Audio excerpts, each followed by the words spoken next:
नमस्कार, के news India के खास कार्यक्रम हरियाणा डायरी में आप सभी का स्वागत है और मैं हूं आपके साथ गरिमा वाजपेयी। हरियाणा की सैनी सरकार सूबे के विकास में कोई कसर नहीं छोड़ रही है। जनता को हर सुविधा मुहैया कराने को लेकर सीएम नायाब सिंह सैनी पूरी तरीके से एक्टिव हैं। सरकार का मकसद परिवहन सेवाओं को बेहतर बनाना है और जिसके लिए हरियाणा में मेट्रो सेवा से लेकर हवाई सेवा तक के लिए काम हो रहा है। ये रिपोर्ट देखिए। हरियाणा में मेट्रो सेवा का तेजी से विस्तार। रिठाला, नरेला, नाथपुर मेट्रो कॉरिडोर को मंजूरी। लोगों के लिए दिल्ली और अन्य इलाकों में जाना होगा आसान। गुरुग्राम के लोगों को बेहतर कनेक्टिविटी देने का मकसद। गुरुग्राम होते हुए साइबर सिटी तक दिल्ली मेट्रो को 28 किलोमीटर तक विस्तारित करने पर काम। हरियाणा के लोगों के लिए ये बड़ी खुशखबरी है। दरअसल हरियाणा में जल्द ही मेट्रो सेवा का विस्तार होने जा रहा है। बता दें कि रिठाला, नरेला, नाथपुर मेट्रो कॉरिडोर को मंजूरी मिल गई है और जल्द ही इस परियोजना पर काम शुरू होने वाला है। इस परियोजना के तहत हरियाणा के कुछ अन्य शहरों तक मेट्रो सेवा पहुंचेगी, जिससे लोगों के लिए दिल्ली और अन्य इलाकों में जाना काफी आसान हो जाएगा। वहीं सैनी सरकार ने हाल ही में गुरुग्राम के लोगों को बेहतर कनेक्टिविटी देने के 3 नई मेट्रो लाइन की घोषणा की है। मिलेनियम सिटी सेंटर से पुराने गुरुग्राम होते हुए साइबर सिटी तक दिल्ली मेट्रो को 28 किलोमीटर तक विस्तारित किया जाएगा। इसके अलावा दिल्ली के सराय काले खां से शुरू होकर गुरुग्राम, मानेसर होते हुए अलवर तक जाने वाली नमो मेट्रो लाइन भी जल्द ही शुरू होगी। बता दें कि निर्माण पर करीब 5500 करोड़ रुपए की लागत आएगी।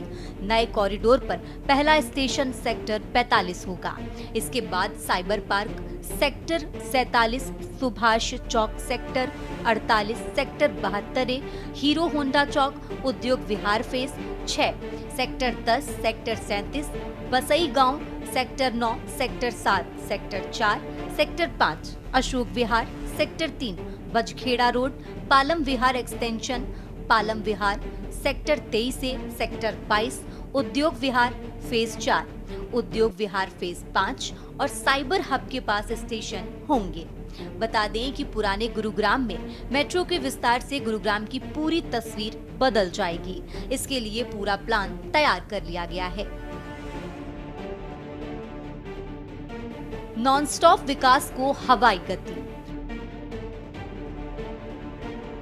हरियाणा में हवाई सेवाओं को बढ़ावा देना और सूबे को एविएशन हब के रूप में विकसित करना सैनी सरकार का मूल उद्देश्य है।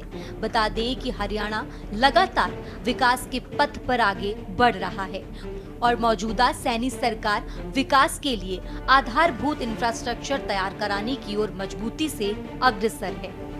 ऐसे में प्रधानमंत्री नरेंद्र मोदी के प्रोजेक्ट उड़ान योजना का हरियाणा में प्रभावी क्रियान्वयन हो रहा है।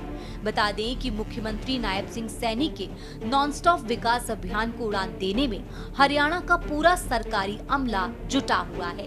इसके लिए हवाई कनेक्टिविटी को सशक्त करने पर जोर है। देश के यशस्वी प्रधानमंत्री नरेंद्र मोदी जी ने हिसार हवाई अड्डे से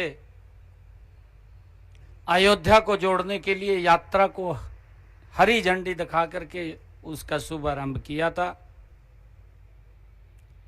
आज उसी कड़ी में ये दूसरी फ्लाइंग शुरू हो रही है। महाराजा अग्रसेन हवाई अड्डा हिसार से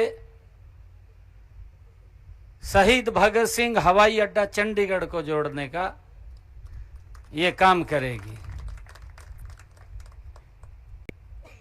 आदरणीय प्रधानमंत्री जी ने इसी मंच से यहीं से कहा था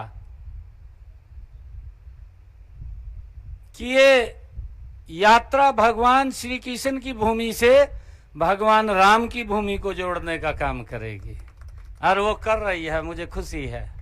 हरियाणा के लिए भी ये गर्व की बात है। हरियाणा के लिए गर्व की बात ये है कि हमारा हरियाणा का ये पहला हवाई अड्डा है जो आदरणीय नरेंद्र मोदी जी ने हरियाणा के लोगों को दिया है। मोदी जी के 11 वर्ष गौरवशाली पूरे हुए हैं। बता दें कि HADC के माध्यम से हिसार एयरपोर्ट को एक इंटीग्रेटेड एविएशन हब के रूप में विकसित करने के साथ साथ प्रदेश के विभिन्न शहरों जैसे गुरुग्राम से हेलीपैड सेवाओं के विस्तार की दिशा में भी काम किया जा रहा है। गुरुग्राम एवं चंडीगढ़ से खाटू श्याम व सालासर बालाजी तक हेलीकॉप्टर सेवा शुरू करने की संभावनाओं पर आधिकारिक स्तर पर चर्चा को आगे बढ़ाया गया है। स्पेशल डेस्क के न्यूज इंडिया।